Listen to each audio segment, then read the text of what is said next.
Fincorp, जरा इस पे फोकस करते हैं क्योंकि क्या शानदार स्ट्रेंथ आज देखने को मिली है। स्टॉक 10-12%, 13% अब देखिए मजबूत होता हुआ दिख रहा है। क्या कारण है इस तरह की तेजी के पीछे? इसके थोड़े ट्रिगर समझ लेते हैं। पूजा बताएं तो। बिल्कुल, अब पूना वाला फिनकॉर्प इस कंपनी का देखिए 520 ऑल टाइम हाई है और उसी के पास ही अब स्टॉक काफी हद तक पहुंच चुका है। 52 वीक हाई को तो क्रॉस कर दिया इन्होंने और पूना वाला फिनकॉर्प में हम देख रहे हैं कि आज के आज ही 13% की शानदार तेजी देखने को मिल रही है। इसके पीछे वजह यह है कि इनकी जो प्रमोटर कंपनी है राइजिंग सन होल्डिंग्स, अतिरिक्त शेयर अलॉट करने को मंजूरी मिल चुकी है। 452 रुपए प्रति शेयर के भाव पर करीब 3 करोड़ शेयर ये अलॉट होंगे और प्रमोटर की जो हिस्सेदारी है वो बढ़कर वो 62.46% से बढ़कर 63% के आसपास हो जाएगी और इसके जरिए प्रमोटर करीब 1500 करोड़ का निवेश भी करेंगे। तो प्रमोटर की हिस्सेदारी बढ़ रही है, नया फंड आ रहा है जिसके चलते इनका जो कैपिटल एजुकेसी रेशियो है, पूंजी की स्थिति है, वो भी मजबूत होगी और 20.6% से बढ़कर इनका जो कैपिटल एजुकेसी रेशियो है वो बढ़कर 24.3% पहुंच जाएगा। तो बेहद ही पॉजिटिव खबर यहाँ पर कंपनी के लिए।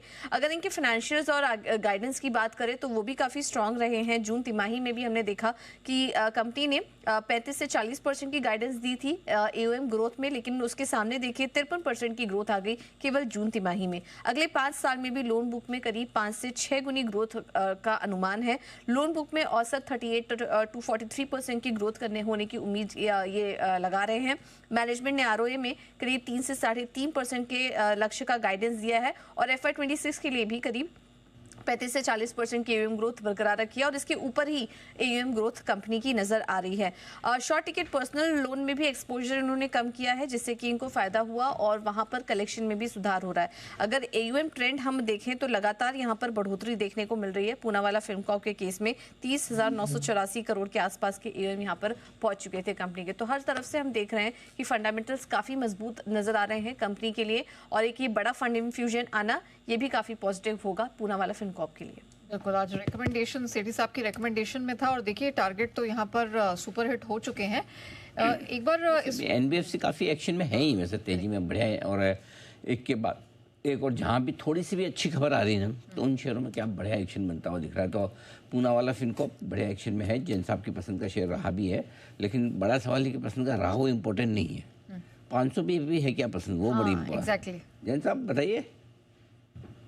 तो ये आउट परफॉर्मिंग स्टॉक रहेगा क्योंकि एक तो अपने पिछले हाइज को क्रॉस कर रहा है और दूसरी बात और है कि ये जो न्यूज है कैपिटल एडिक्वेसी रेशियो वाली और प्लस इनफैक्ट आगे भी जो एनबीएफसी का भी आपने सेक्टर के बारे में कहा तो ये रेट कट्स का बेनिफिट हो या फिर आज सुबह में मुथूट फाइनेंस के एमडी को भी सुन रहा था तो इंटरव्यू में वही कह रहे थे कि अब एलिजिबिलिटी लोन एलिजिबिलिटी के लिए भी पैसा रहेगा, लोगों के पास कंजम्पशन के लिए पैसा रहेगा क्योंकि टैक्स बेनिफिट्स दोनों तरफ मतलब 3 कट हो गए, टैक्स कट मतलब GST cut, income tax cut और रेट कट।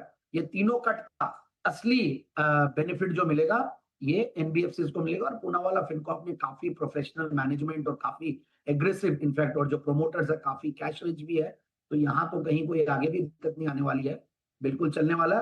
सर्टेनली कुछ क्वार्टर से रिजल्ट्स थोड़े हल्के जरूर आ रहे थे, उसकी वजह से बहुत शार्प करेक्शन हुआ, but now I think things will again be back on track. तो यहाँ से चलना चाहिए स्टॉक। राइट, पूना वाला फिनकॉर्प अभी भी दमखम बाकी है, बिल्कुल उस पर बेट करके चल सकते हैं।